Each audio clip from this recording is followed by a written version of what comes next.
Assam premier লীগৰ সূচী ঘোষণা ২৩ দিনত অনুষ্ঠিত হ'ব ৪৩খন খেল।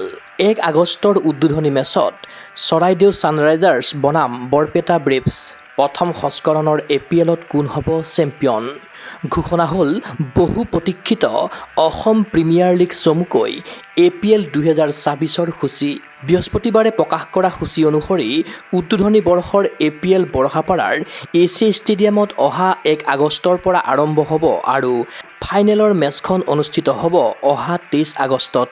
প্ৰথমবাৰৰ বাবে অসমত আয়োজিত ২৩-দিনীয়া এই ক্ৰিকেট মহোৎসৱত অনুষ্ঠিত হ'ব মুঠ ৪৩খনকৈ মেচ। ইয়াৰে ৪০খন লীগ মেচ হোৱাৰ বিপৰীতে 2খন ছেমি ফাইনেল আৰু 1খন গ্ৰেণ্ড ফাইনেল। প্ৰতিদ্বন্দ্বী 8টা দলৰ প্ৰতিটোৱে প্ৰথমে পৰস্পৰৰ বিৰুদ্ধে লীগ মেচত অংশ ল'ব। আনহাতে দ্বিতীয় পৰ্যায়ত অতিৰিক্ত 3খন মেচত অংশ ল'ব। ইয়াৰ পৰাই সৰ্বাধিক পইণ্টৰ জৰিয়তে নিৰ্ণয় হ'ব ছেমি ফাইনেলৰ 4টা দল। নকআউটলৈ যোগ্যতা অৰ্জনৰ দৃষ্টিৰে স্বাভাৱিকতে প্ৰতিটো দলৰ বাবেই প্ৰতিখন লীগ মেচ হ'ব গুৰুত্বপূৰ্ণ। প্ৰতিযোগিতাৰ উদ্বোধনী দিনাই অনুষ্ঠিত হ'ব 2খনকৈ মেচ। দিনৰ 2 বজাত চৰাইদেউ ছানৰাইজাৰ্ছ দলে বৰপেটা ব্ৰেভছৰ বিৰুদ্ধে খেলাৰ বিপৰীতে সন্ধিয়া 7 বজাত তেজপুৰ টাইটান্ছৰ মুখামুখি হ'ব ডিব্ৰুগড় ৱাৰিয়ৰ্ছ। ইফালে 2 আগষ্ট দেওবাৰেও ক্ৰিকেট প্ৰেমীয়ে এপিএলৰ 2খনকৈ মেচৰ ৰোমাঞ্চ ল'ব পাৰিব। সেইদিনা গুৱাহাটী ৰয়েলছে সন্ধিয়াৰ খেলখনত যোৰহাট ষ্টিলেঞ্চৰ বিৰুদ্ধে অভিযান আৰম্ভ কৰাৰ পূৰ্বে বৰাক লেজেণ্ডছৰ মুখামুখি হ'ব নগাঁও ৰেঞ্জাৰ্ছ। সূচী অনুসৰি ডিব্ৰুগড় ৱাৰিয়ৰ্ছ আৰু গুৱাহাটী ৰয়েলছ দুবাৰকৈ মুখামুখি হ'ব। প্ৰথমে 10 আগষ্টত লাইটৰ পোহৰত খেলাৰ পাছত অহা 18 আগষ্টত পুনৰ মুখামুখি হ'ব।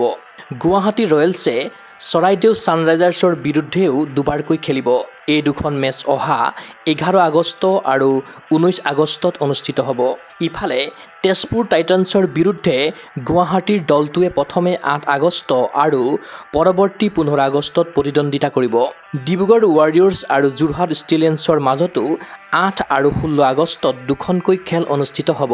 ইফালে অহা 7 আৰু 16 আগষ্টত বৰপেটা ব্ৰেভছ আৰু নগাঁও ৰেঞ্জাৰ্ছ লীগ মেচত মুখামুখি হোৱাৰ বিপৰীতে 9 আগষ্টত চৰাইদেউ ছানৰাইজাৰ্ছ আৰু নগাঁও ৰেঞ্জাৰ্ছে প্ৰথম মেচ খেলাৰ পাছত পুনৰ মুখামুখি হ'ব 17 আগষ্টত। একেদৰে বৰপেটা ব্ৰেভছ আৰু বৰাক লেজেণ্ডছৰ মেচ 2খন 9 আৰু 17 আগষ্টত অনুষ্ঠিত হ'ব।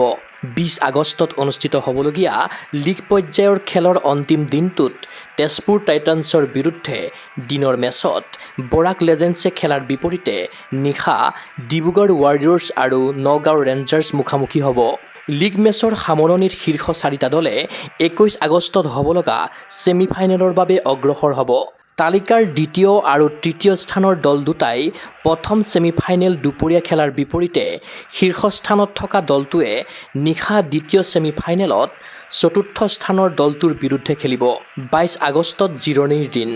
আনহাতে অহা 23 আগষ্ট দেওবাৰে অনুষ্ঠিত হ'ব প্ৰথম সংস্কৰণৰ অসম প্ৰিমিয়াৰ লীগৰ ফাইনেলৰ মহাৰণ। সেইদিনাই নিৰ্ণয় হ'ব উদ্বোধনী বৰ্ষৰ অসম প্ৰিমিয়াৰ লীগৰ চেম্পিয়নৰ দল। News desk report, Google sports any.